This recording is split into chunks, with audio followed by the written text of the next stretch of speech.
With the Tournament of Power drawing to a close, a lot of fans are wondering what's next for the Z Warriors. Mass madness, you maniac!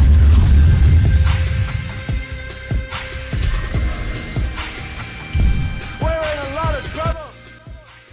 Yo, what's going on, DBZ enthusiasts? It's your boy RBG hitting you guys up with another video. And man, has it been a while. I've been getting a buttload of messages asking my thoughts on the current events of the show, and to be frankly honest, it's been quite decent. I mean, yeah, seeing Goku run around like a kid at the dollar store has gotten pretty stale, but the tournament has its high points.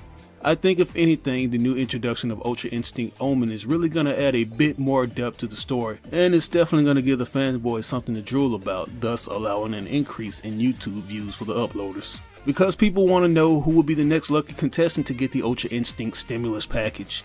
And I got all my money on Gohan. But anyways, that's not exactly what I want to talk about today. What I really wanted to speak on was the future of Universe 6 and its Saiyan inhabitants. Just what exactly does Toriyama have in store for him? Now that we've gotten a glimpse of the immense power of the female duo Kel and Khalifa, hate them or love them, how much potential does this particular group have?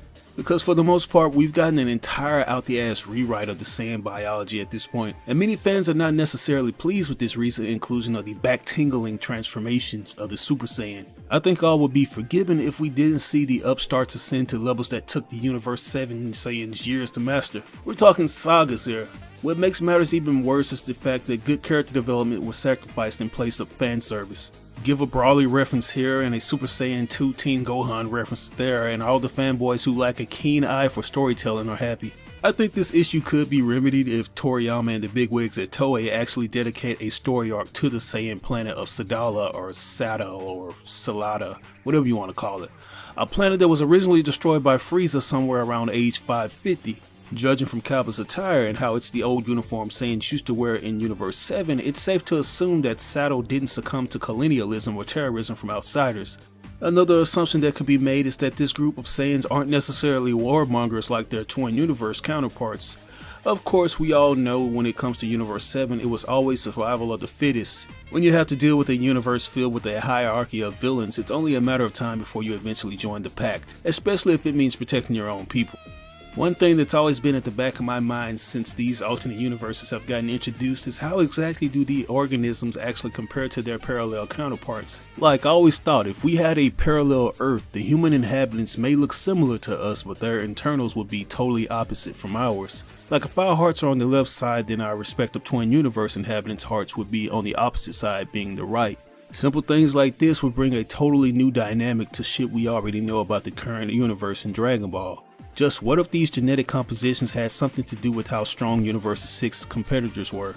Now, the thing that made me want to harp on this topic even more is when Goku asked Cabba where his tail was, and to that Cabba explained that his universe of Saiyans once had tails but lost them due to their race's evolution. This is something that should be taken serious since in the anime Cabba was unaware of Saiyan tails, but Toyotaro later included the whole evolution process in the manga. If that's the case, then the Saiyans on Universe 6 could prove to be genetically superior than the Saiyans we know today. That puts them light years ahead in terms of evolution. If you remember, Gohan had a tail as a kid, and Trunks and Goten most likely had tails too and were later removed, but this is just my assumption. But anyways, that's besides the point. We know we're going to be getting a closer look at Sadala than we did the first time around with the 3 young Saiyans.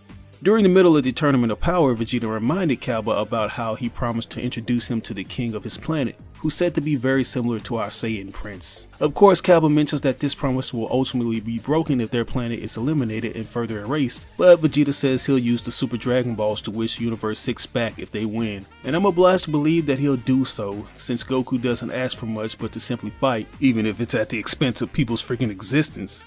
And seeing as the Saiyan girls Khalifa and Kel were first to be reckoned with, he'll most likely want to go on a sparring spree with some of the residents on their planet.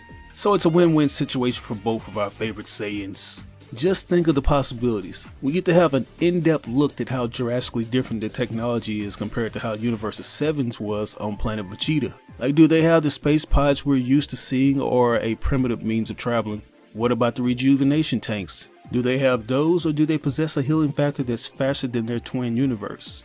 And there's also the political climate. Just how do they go about addressing certain issues? There's just so much to explore that could potentially fill in the gaps to things we don't know regarding their culture. It raises more questions if this new Saiyan evolution has the potential to reach transformations far greater than Goku or Vegeta's. Of course, that's gonna be a big leap since our Z Warriors have done pretty much any and everything imaginable to get to where they're at. I'm more eager to see where this goes with the villains. I'm thinking there's gonna be some kind of Saiyan hierarchy that doesn't necessarily agree with Universe 7's Super Saiyans meddling with their universe. I know I'd feel some kind of way if I found out that my twin universe was a bunch of savages. They probably wouldn't want anyone influencing their culture in a bad way. If I'm not mistaken, there was a lot of internal fighting and conflict that ultimately led to the original planet Sadala's destruction. In Dragon Ball Xenoverse 2, the Frieza Race Time Patroller Jiera states that was the case due to the change in history. According to him, the internal conflict that destroyed the original planet never occurred on Universe 6, allowing the Saiyans to continue living there in peace. Now this is all non-canon, but you can't deny that time traveling hasn't been a huge game changer in Dragon Ball, whether it be for better or for worse. You have to think, the whole battle with Goku and Zamasu not only made an impact on time itself, but the entire multiverse. The battle was so devastating to the timeline that it pretty much made Future Universe 7 this endless abyss of just Zamasu. And as we know, this ultimately led to Future Xeno erasing it out of existence before making his way to the main timeline to coexist with current Xeno. Now we all know that the Saiyans of Universe 6 and their planet were already a thing before these events took place, but hey, time travel still probably has something to do with why they're still alive. Hell, the only reason Goku's still alive is because he's a walking byproduct of time manipulation. I think the biggest thing this theory has going for it is the new movie that's been heavily rumored to feature the first original Super Saiyan. It's still up in the air if this will be connected to the series or play as some sort of one-off movie or special. We still don't know, but what we do know is that it'll feature a Saiyan named Yamoshi who is said to be a cut above your average Super Saiyan. A Saiyan who overcomes the wall which no warrior, no matter how gifted, can overcome. Unlike our traditional Saiyan, Yamoshi is said to be this righteous figure who existed long before the planet Vegeta was even a thing. What I find interesting about this character is that based on all the images we've gotten so far, he looks a lot like Vegeta. If you remember during the Super Saiyan ritual, Beerus sees a shadowy figure of the original Super Saiyan God, whom I assume to be Yamoshi. A similar image was also seen during the Battle of Gods movie, which shows a Super Saiyan God with a tail who once again bears quite a resemblance to Prince Vegeta. Now, I'm a little worried on if Toei and Toriyama will pull this out the ass excuse of how Goku is somehow the successor of Yamoshi. You gotta admit, they troll the hell out of the Vegeta fanboys anytime we get a tiny glimpse of hope that he'll get his big break. Like, sometimes I swear to God I want to duct tape a dick to my forehead for even thinking they're gonna let my boy get some shine. Like, he never does, but if Vegeta were to be a direct descendant of the original Super Saiyan, that movie would get the biggest reaction ever. With this talk of him achieving Ultra Instinct Omen in future episodes, I have no doubt that it's gonna break the internet. Like, that shit's gonna pull in some huge ratings. If anything, I think it would make sense if he was the chosen one in some form or capacity. If him and the king share similarities, then that could be an indication that our boy will get his new transformation. I mean, he takes a lot after his father, King Vegeta, who was obviously chosen to be the ruler of their Saiyan race in their universe. And it was our boy Vegeta who spoke about the original Super Saiyan first, way back during the Frieza saga. Now granted, this was more of a filler episode before the original Super Saiyan concept was fully realized, but it was described more as this powerful juggernaut and looked more like Ozaru Vegeta with Super Saiyan hair, similar to the one we saw in GT. But it's said that Yamoshi transformed into SSJ, but was later beaten by corrupt Saiyans because he ran out of energy. Maybe it was the giant ape Super Saiyan form that drained him of his power. This would become the connective tissue to Vegeta's story and stop people from crying about the inconsistencies of TVS. Since Vegeta didn't really get his chance to perform the Super Saiyan God ritual the first time around, it'd be perfect for Goku to fulfill his promise. And I know some were probably saying that he's already achieved this with the Super Saiyan God Blue transformation, but it just doesn't seem the same. What's not to say that Yamoshi's version of SSG wasn't more potent than the one Goku currently used. Now, in terms of how they sell this as a movie or some kind of special, it would be best if they made it a TV special, similar to what they did with the 2-part Ultra Instinct episodes. I think they could make it like they did where we get these sick eye catches of Vegeta looking bad in his new form, similar to the ones we got with Ultra Instinct Goku.